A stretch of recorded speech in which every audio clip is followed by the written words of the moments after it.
잘 보입니다. 네네. 네네. 네, 바로 설명드리겠습니다. 원격 의료 관련해서는 지금 여러 가지 법률들이 연관이 돼 있는데요.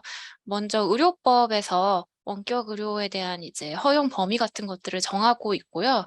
그리고 최근에 감염병 예방법에서 이 코로나19에 따른 예외적인 그 원격 의료 허용 범위를 또 정하고 있습니다. 그리고 원격 의료를 하려면 좀 그 비대면 약 배달도 당연히 이제 수반이 되면 이용자들이 훨씬 편한데 이와 관련해서는 약사법에서 규정을 하고 있고요. 그리고 원격 의료에 사용될 수 있는 그런 장비들과 관련해서는 또 의료기기법이 문제가 됩니다. 그리고 비대면 의료를 하는 과정에서 여러 가지 환자에 대한 정보가 뭐 모니터링 기관이나 또 의사들에게 전달이 돼야 되기 때문에 개인정보보호법도 문제가 될 수 있습니다. 그리고 최근에는 이제 이런 관련 규제가 많다 보니까 시범적으로 규제 샌드박스나 아니면 규제 특구를 통해서 이제 임시적 제한적으로 이런 규제를 푸는 사업들이 진행이 되고 있는데요. 이런 부분도 원격 의료에 관련해서 좀 알아두시면 도움이 될 것 같습니다. 오늘은 다만 이제 시간상 이제 의료법 위주로 말씀을 드리고 다른 법률들은 이제 관련된 범위 내에서 조금씩 말씀을 드리겠습니다. 지금 원격 의료 시행 관련해서 의사들이 이제 여러 가지 좀 걸림돌이 되고 있다라고 생각하는 것들이 앞서 말씀드린 이런 법률하고 관련이 많이 돼 있습니다. 뭐 처음 보시면 이제 필수 기기에 대한 원만한 지원책 이런 부분은 아무래도 의료기기법을 상 이제 그 허가를 받으려면 좀 오래 걸리고 번거로운 절차가 있다 보니까 이런 것들이 이제 해소가 되면 좀 좋겠다 이런 취지로도 볼 수 있고요. 그리고 가장 많은 문제점으로 지적된 비대면 진료에 대한 법적 책임의 명확한 규정. 그래서 의료법에서 일부 비대면 진료에 대한 법적 책임이 규정이 돼 있기는 한데 이게 좀 뒤에서 보시면 아시겠지만 굉장히 추상적이고 좀 현실적이지는 않습니다. 그러다 보니까 이런 명확한 규정이 좀 요구가 되고 있는 상황이고요. 다음에 환자 정보 관리에 대한 문제 해결. 이 부분은 개인정보보호법과 관련된 부분이고 원격 의료의 주체 대상 범위에 대한 제한. 이 부분은 의료법과 관련된 부분인데 의료법이 이제 아직 이런 제한 부분을 아주 명확하게 규정하고 있지 않아서 이런 부분이 이제 추후 개정안이나 이런 것들을 통해 논의가 되고 있습니다. 앞서 말씀드린 내용을 조금 더 자세하게 설명을 드리겠습니다. 의료법에서 일반적으로 원격 의료를 금지하고 있다라고 이제 이야기를 하는데 의료법에서 직접적으로 원격 의료를 하면 안 된다라는 규정이 있지는 않습니다. 다만 관련된 규정을 이제 이 원격 의료를 금지하는 것으로 좀 해석이 되고 있는 건데요.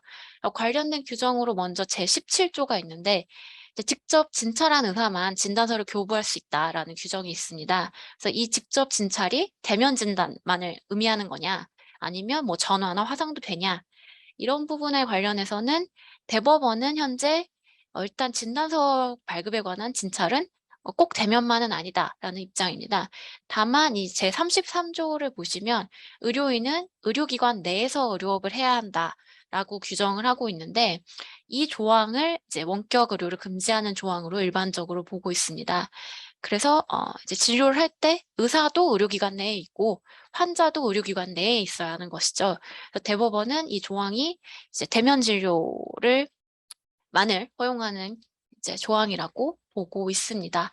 그리고 의료법상 허용하고 있는 원격 의료도 있는데요. 이 원격 의료 조항은 자세히 보시면 환자와 의료인 간의 그 의료 행위가 아니라 의료인 간의 원격 진료를 의미합니다. 그래서 어떤 이제 의료인과 환자가 같이 있고 그와 멀리 있는 의료인이 다른 의료인한테 이제 지식을 줄 수 있다는 규정입니다. 그리고 이때 이러한 의료 행위에 대해서는 대면 진료와 같은 책임을 진다고 규정하고 있습니다. 그리고 약사법에서도 이제 약 배달 등을 금지를 하고 있다고 보이는데 이제 이 조항이 주로 제23조와 제50조입니다. 그래서 조제는 약국에서 해야 하고 판매도 약국에서 해야 합니다. 그래서 이제 그 고객이 원격지에 있다라고 하면 배달을 해준다고 하면 이 판매 행위가 그 원격지에서 일어난다고 보고 약사법상 금지된다고 판단이 되고 있는 것으로 보입니다. 이것은 뭐 중요한 사건은 아닌데 아까 직접 진찰을 해야 진단서를 교부할 수 있다. 이 조항에 대해서 헌법재판소는 예전에 이제 대면 진료만 가능한 것이다. 뭐 전화 진료 등은 안 된다라고 해석을 했었는데 이후에 대법원은 이제 이 부분은 어 대면 진료 외에도 가능하다라고 해석을 했었습니다. 그래서 이 법률의 해석이나 이런 것들이 사실 굉장히 좀 어려운 부분이고 또 시간이 지남에 따라서 변할 가능성도 없지는 않다라는 점을 말씀드릴 수 있고요. 판례를 자세히 보실 필요는 없을 것 같고 다만 이제 17조와 달리 제33조에 대해서는 대법원이 이 조항이 일반적으로 원격 의료를 금지하는 것이고 대면 진료를 해야 한다라는 것으로 판단을 한 바 있습니다. 그리고 이것이 지금 이제 현재 법원의 입장이라고 보시면 좋을 것 같습니다. 그래서 정리를 하면 이제 현행법상으로는 의료법상으로는 의사 간 의료 행위는 가능하지만 원격으로 의사 환자 간 원격 의료는 불가하다라고 보시면 될 것 같습니다. 다만 예외적으로 감염병의 예방 및 관리에 관한 법률에서 이제 국가적인 재난 상황일 때 그러니까 감염병이 심각 단계 이상의 위기 경보가 발령될 때 이때는 어 그 원격 진료를 할 수 있다라고 규정을 하고 있습니다. 그래서 지금 이제 코로나19 상황이 이러한 상황인데요. 코로나19가 이런 위기 경보가 심각 단계 이상의 위기 경보가 발령된 때라고 보고 전화 상담이나 처방 등을 모두 허용을 하고 있는 중입니다. 그래서 이 시행 범위는 뭐 대상 환자에 대한 제한이 없고 예를 들어서 이제 초진 환자도 가능하고 또 모든 의료기관이 가능합니다. 이제 의원만 가능한 게 아니라 상급 병원 기관도 가능하고 이런 상황이라고 보시면 됩니다. 그 내용은 조금 전에 말씀드린 바와 같고요. 그래서 뭐 전화나 화상을 통한 상담이나 처방이 가능하고 처방전도 원격으로 약국에 전송할 수 있고 수령도 직접 가지 않고 약을 받을 수 있습니다. 그리고 이제 코로나19에 따라서 재택 치료에 대한 근거 규정도 마련이 됐고요. 그래서 그 감염병에 걸린 환자들은 꼭 의료기관이 아니라 집에 있더라도 의사가 치료를 제공할 수 있다라는 것이 이제 명문화가 됐습니다. 그리고 이렇게 비대면 진료를 하려다 보니까 이런 중개를 하는 플랫폼이 좀 필요하잖아요. 그러다 보니까 최근에 보건복지부에서 이 플랫폼에 대한 가이드라인도 발표를 했습니다. 다만 그 내용은 좀 추상적이고 특별한 내용이 없기는 한데 뭐 중요한 내용을 몇 개 말씀드리면 이제 플랫폼이 환자가 직접 의료기관을 선택할 수 있도록 해야 하고 또 약국도 환자가 직접 선택할 수 있도록 해야 합니다. 그리고 플랫폼이 이제 환자를 특정 의료기관에 가도록 유인하거나 알선하는 행위 등을 하지 않도록 유의해야 된다. 뭐 이 정도의 이제 일반적인 내용이 포함이 되어 있습니다. 그래서 현재 이렇게 그 코로나19 상황에 따른 임시적인 원격 의료가 시행이 되고 있는데요. 그 문제점으로는 일단 그 감염병 예방법상 심각 단계 이상의 기준이 좀 모호합니다. 그래서 그 코로나19가 좀 만약에 완화가 되면 이 심각 단계 이상이 끝나는 건지 언제 끝나는 건지 이런 것들이 좀 애매하고요. 그리고 나중에 또 비슷한 감염병이 발생했을 때 마찬가지로 심각 단계 이상으로 원격 의료를 할 수 있을지 이것도 사실 지금은 좀 알 수가 없습니다. 그리고 원격 의료로 인한 사고가 발생했을 때 책임을 누가 부담할지 이런 것들도 아직은 아무 명문의 규정이 없는 상황이고 아까 말씀드린 그 의사와 의사 간의 원격 행위에서 대면 행위와 같은 책임을 진다라는 조항만 있는 상황인데 이게 원격 의료를 할 때 아무래도 장비나 이런 것들에 제한이 있기 때문에 같은 책임을 진다는 것이 조금 어 불합리적인 면이 있죠. 그러다 보니 이런 책임에 대한 이제 명확한 규정의 필요성이 대두가 되고 있습니다. 그리고 그 외에도 정부에서 여러 가지 시범 사업을 하고 있는데요. 이런 경우에 좀 규제를 완화해서 여러 가지 시범 사업을 할 수 있도록 하고 있습니다. 그래서 의료 취약지나 뭐 도서상관 지역에 대한 원격 의료 사업도 하고 있고요. 그리고 강원도에서는 규제자유 특구라고 해서 의료법상 규정을 좀 완화해서 이제 이런 사업들을 진행을 하고 있고, 또 규제 샌드박스를 통해서도 법률 규제를 좀 완화한 사업이 진행이 되고 있습니다. 그래서 사업 내용을 조금 소개를 시켜 드리면, 지금 이 내용은 규제 샌드박스에 관한 내용인데요. 그래서 이 샌드박스를 통해서 현재 임시적으로 재외국민 대상 비대면 진료 상담 서비스가 허용이 되고 있습니다. 그리고 이 서비스 같은 경우에는 이제 HPV 진단 키트를 보내주면 그 결과에 대한 상담은 사실 병원에 와서 해야 하는데, 이런 것들을 이제 집에서 상담 결과를 받을 수 있도록 하고 있는 것입니다. 그리고 재활의 경우에도 원래는 이제 의료기관에 가서 받아야 되는데, 집에서 모니터링을 기계를 통해서 받으면서 의사가 화상 통화를 통해서 이제 조언과 상담을 제공하는 것을 이제 규제 샌드박스를 통해서 허용을 하고 있는 것입니다. 그리고 이 경우에는 손목시계 형태로 심전도 측정 장치가 있는데, 이제 이 워치를 통해서 환자의 상태를 모니터링을 하고, 만약에 환자가 좀 상태가 좋지 않다라고 하면 이제 의사가 모니터링을 해서 병원에 좀 와 봐라라고 할 수 있도록 하는 서비스입니다. 그래서 처음에 규제 샌드박스를 통해서 임시적으로 허용이 됐었었는데, 이 부분에 대해서는 보건복지부가 적극적 유권 해석을 통해서 가능하다고 입장을 아예 발표를 한 상황입니다. 그래서 보시면 원래 웨어러블 기기를 통해 측정한 데이터를 기반으로 의사가 환자에게 원격으로 내원을 안내하는 것이 의료법상 근거가 없었는데, 이런 규제가 없다라는 보건복지부의 입장을 명확하게 발표를 했습니다. 그리고 강원도에서 또 규제자유 특구 사업을 진행하고 있습니다. 이제 강원도가 아마 내년에 이제 그 제주도처럼 특별자치도가 되는데, 그 법률에서도 이런 그 규제 완화에 대한 이제 시도를 많이 하려고 지금 논의가 한창 진행되고 있다고 합니다. 그래서 강원도에서 주로 헬스케어에 관련된 이제 그 규제를 좀 완화하는 사업들을 이제 현재까지 진행을 하고 있고요. 굉장히 좀 야심차게 진행이 되고 있는 것 같습니다. 그래서 주된 그 실증 사업 중에는 보시면 앞서 말씀드린 뭐 샌드박스와 비슷한데, 이제 만성 질환자를 대상으로 원격 모니터링을 제공하는 것을 이제 허용을 하고 있었고요. 그리고 이렇게 그 심전도 측정 기기를 부착을 해서 원격 모니터링을 제공하는 서비스를 이제 모니터링하고 문제가 있으면 병원에 와 봐라, 이런 서비스를 제공을 하고 있습니다. 이 업체하고는 저희가 미팅도 했었는데, 이제 그 강원도 실증 사업을 하면서 원주에 그 뭐 흔들다리라는 것이 있는데, 거기에 이제 관광하는 그 관광객들을 상대로 이런 테스트를 했었다고 해요. 그래서 실제로 해본 결과 뭐 2,000명 대상으로 했는데, 뭐 건강한 줄 알았던 환자들도 모니터링을 해 보니까 문제가 있어서 뭐 몇 명의 환자들이 정말 필요한 뭐 시술을 받을 수 있었다, 뭐 이런 식으로 얘기를 하시고, 그리고 또 이제 실제로 뭐 이렇게 활발하게 진행이 되고 있는 것 같습니다.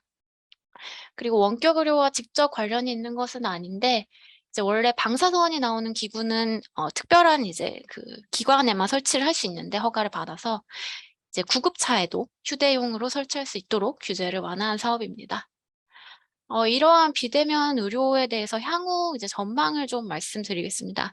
지난 정부에서도 이제 "원격 진료를 좀 허용을 해야겠다."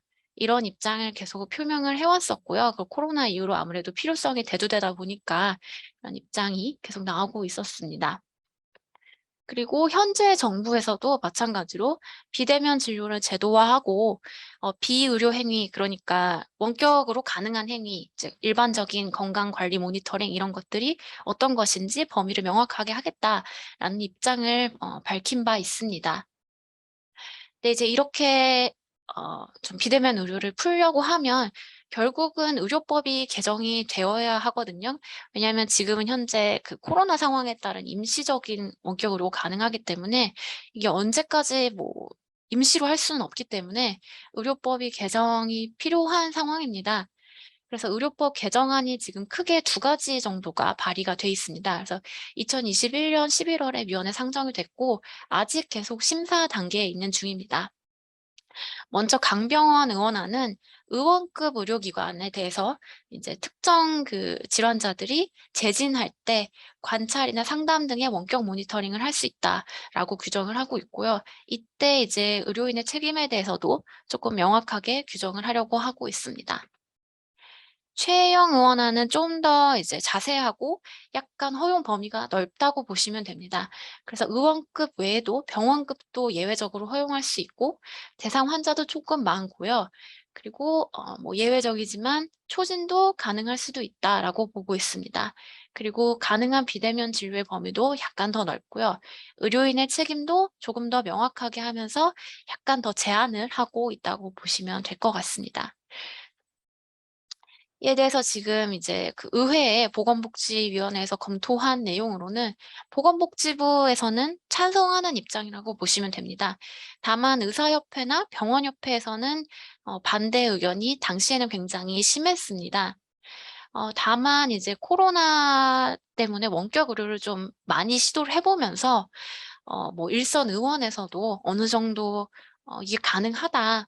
그리고 이런 시행을 했을 때 뭐 종합병원에만 쏠리는 그런 현상이 일어나는 것은 아니다."라고 이제 좀 의견이 나오고 있고요.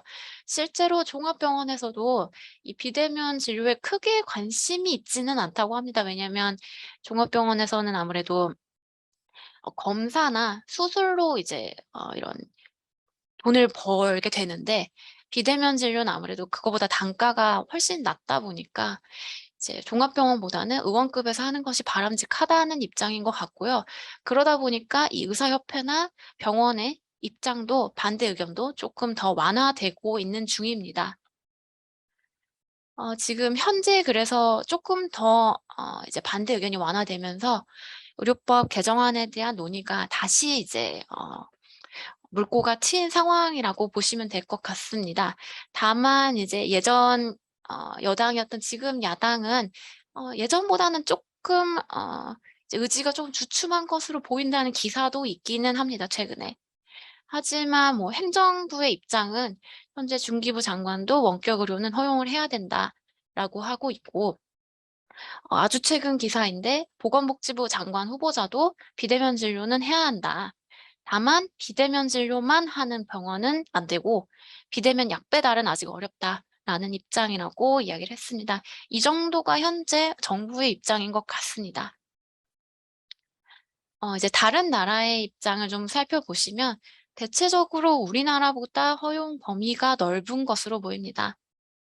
일본이 좀 이런 것들에 보수적이라는 이제 이미지가 있는데 일본도 2018 년부터 온라인 진료 지침에 정해진 어떤 사항들을 좀 준수를 한다면 직접 진료에 관한 의료법을 위반하는 것이 아니다라는 입장이고 2021 년부터는 원격 의료를 영구적으로 허용을 하고 있습니다. 다른 나라의 경우에도 이제 우리나라처럼 완전히 금지하고 있었던 입장은 아닌 것으로 보입니다. 이렇게 원격 의료가 활성화되려면 이제 앞으로 개선되어야 될 과제들을 좀 말씀을 드리겠습니다. 계속 말씀드렸지만 의료법 개정이 가장 먼저 필요한 상황이고요. 이렇게 의료법 개정을 할 때 그 대상 환자의 범위나 아니면 그 원격 의료를 했을 때 의료사고 발생 시 책임 범위 이런 것들을 잘 설정해야 실제 원격 의료가 활성화될 수 있을 것으로 보입니다. 그리고 이용자 입장에서 결국 비대면 의약품 구입도 가능해야 훨씬 편할 텐데요. 일단 아직은 당장 시행되기는 어려울 것 같고 필요성이 논의되고 있는 단계 정도인 것 같습니다. 비대면 약 배달에 관해서는 아직 좀 금지가 많이 돼 있는 입장이라고 보시면 될 것 같습니다. 이게 코로나 때문에 한시적으로 허용이 되다 보니까 닥터나우 같은 여러 가지 약 배달 앱들이 나왔는데 지금 이 앱들이 뭐 약사회라든지 이런 곳들을 통해서 여러 가지 고소 고발이 되고 있고요. 계속 이제 새로운 서비스들을 시도하고 있는데 또 이에 대해서 또 계속 고발이 되고 있습니다. 그래서 최근에는 원하는 약 처방 서비스라는 것이 있었는데 이제 환자가 어떤 약을 처방받고 싶다라고 장바구니에 넣으면 이 약이 있는 이제 그 약국과 매칭을 자동으로 시켜주는 시스템이었습니다. 근데 이제 이에 대해서 또 고발이 있었고, 이것은 이제 그 플랫폼이 약국을 알선해서 이제 환자들의 선택권을 제한한다라는 이유로 약사법이나 의료법 위반이 의심된다라고 복지부가 입장을 표명한 바 있습니다. 이런 그 플랫폼에서는 "약도 배달을 해야 된다. 다른 나라들과 비교해서 우리나라만 안 되는 것은 부당하다."라고 계속 의견을 내고 있는 상황입니다. 지금까지 이제 그 원격 의료에 대해서 좀 말씀을 드렸고요. 근데 이제 의료 행위는 원격으로 하는 것이 의료법 등의 규정에 따라서 쉽지 않지만, 의료 행위에 해당하지 않으면 원격으로 하는 것도 금지되지 않습니다. 그래서 일상적 건강관리 서비스라는 것이 이제 원격으로 시도가 많이 되고 있는데요. 이것과 그 의료 행위 간의 경계가 좀 모호한 상황입니다. 그래서 간단히 좀 설명을 드리겠습니다. 이런 그 잘 아시는 이제 디바이스를 통해서 뭐 심박수나 수면 같은 이제 건강 지표들을 관리를 하고 또 모니터링을 할 수 있으면 좋겠다, 이런 것들인데요. 이런 것들이 이제 원격 의료가 될 수도 있고, 그 구체적인 행위의 태양에 따라서 의료 행위가 아닐 수도 있습니다. 이제 의료 행위가 아닌 것들을 비의료 건강관리 서비스라고 하는데요. 보건복지부에서 관련 가이드라인도 냈습니다. 그래서 정의나 뭐 제공 방식 이런 것들을 규정하고 있는데, 간단히 말씀드리면 의료 행위에 해당하지 않는 것들이 이런 서비스에 포함될 수 있다라고 보시면 될 것 같습니다. 그래서 의료 행위와 어떻게 구별을 하냐? 이제 의료법에 직접적인 규정은 없는데요. 판례를 보시면 주로 의학적 전문 지식이 필요하거나 상태에 따른 진단, 처방, 처치 등이 수반되거나 이제 행위가 잘못됐을 때 보건위생상 위험이 있다라고 하면 의료 행위로 보고 있습니다. 이 이제 복지부에서 낸 가이드라인에 보시면 현재 가능한 행위는 건강정보의 확인 및 점검, 비의료적 상담 및 조언, 만성질환자 대상 건강관리 정도입니다.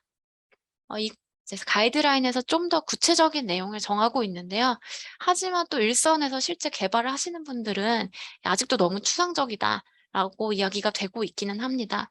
다만 가이드라인의 내용을 좀 간단히 설명드리면, 보통 이제 건강 상태를 체크했을 때 확정적인 가능성이 아니라 잠정적인 가능성을 얘기하면서 "의료기관에 가 봐라."라는 정도는 이제 "의료 행위가 아니다. 원격으로도 가능하다."라는 정도이고요.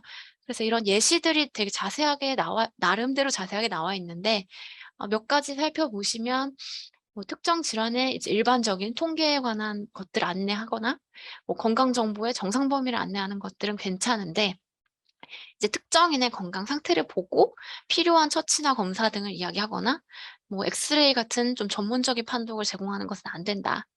그리고 개인용 의료기기를 통해서 뭐 자가 측정해서 기록하는 건 괜찮지만, 이 수치에 근거해서 뭐 질병을 진단해 주는 것은 안 되고요.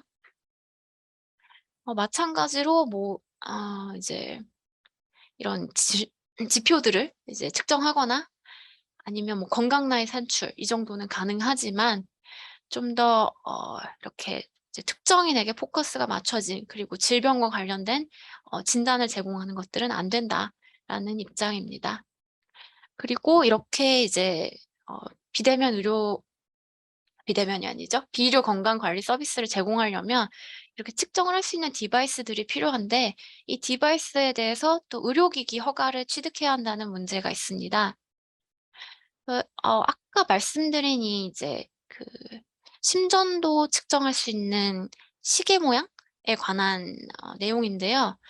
이제 이 원격 의료에 관한 것은 그 복지부의 적극적 유권 해석에 따라서 가능하다라고 허용이 된 상황이지만, 여전히 이제 이렇게 심전도를 측정하는 기기는 의료 행위가 아니라 이제 모니터링을 위한 것이어도 현재 의료기기에 해당해서 이제 허가를 받아야 되는 상황입니다.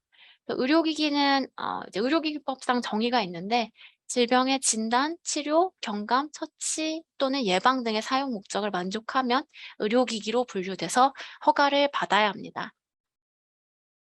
이렇게 허가를 받지 않아도 되는 의료기기는 의료기기가 아니죠. 제품은 개인용 건강관리 제품인데요.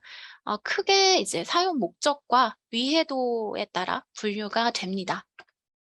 또 식약처에서 또 이제 언제 그 웰니스 제품에 해당하는지에 대한 가이드라인을 제공하고 있고요.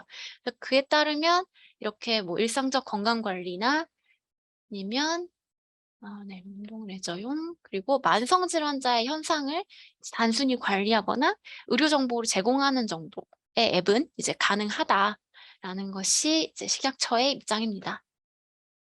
이렇게 디지털 의료기기에 대해서도 좀 규제를 풀어야 원격 의료에 필요한 혹은 원격 모니터링에 필요한 장비들이 원활하게 공급이 될 수 있다라는 의견들이 제시가 되면서 이제 쪼끔 규제를 완화하려는 시도들이 있습니다. 그리고 개발에 좀 더 지원을 하려고 하고요. 그래서 뭐 이제 혁신 의료기기 지원법을 통해서 좀 더 허가 절차를 간단히 하고 이제 빨리 좋은 제품들이 시장에 나올 수 있도록 노력을 하고 있는 중입니다. 네, 저는 이 정도로 말씀드리겠습니다.